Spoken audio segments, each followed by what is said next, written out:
Welcome to English News Today, where we bring you stories that matter.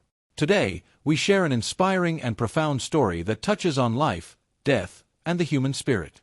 In September 2023, Simon Boas was diagnosed with throat cancer at the age of 46. He was told the disease was terminal, and it would ultimately take his life.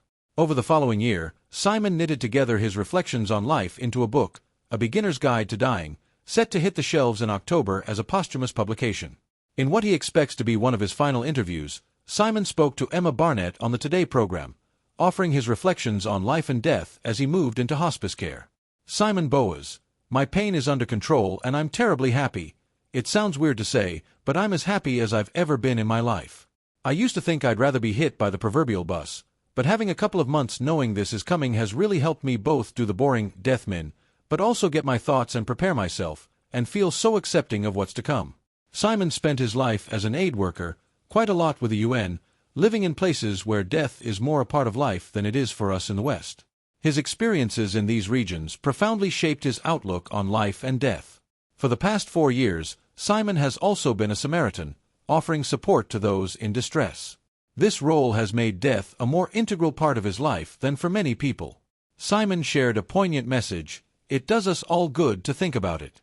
Not in a gloomy way, but by realizing it's inevitable and a part of life, it actually throws life into perspective and helps you to enjoy it more and prioritize the important things. Simon's family, including his lovely wife Aurelie and his parents, are about to go through the most difficult thing in their lives. He hopes his cheerfulness in leaving life might help them in the years to come. Simon reflects on a quote from George Eliot's Middlemarch: "The effect of her being on those around her was incalculably diffusive, for the growing good of the world is partly dependent on unhistorical acts, and that things are not so ill with you and me as they might have been, is half owing to the number who lived faithfully a hidden life, and rest in unvisited tombs." Simon believes that all of us make a huge difference in life.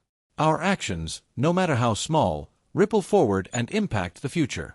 Although Simon can no longer enjoy some of the foods he loved, he's been given full permission by his oncologist and hospice team to enjoy as much muscadet and as many cheeky roll-ups as he wants.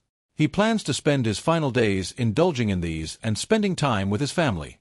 Simon shares a comforting thought from Julian of Norwich: "All shall be well, and all shall be well, and all manner of things shall be well."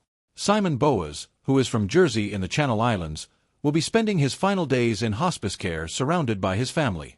His story is a testament to the power of acceptance and the importance of cherishing every moment. Thank you for joining us on English News Today.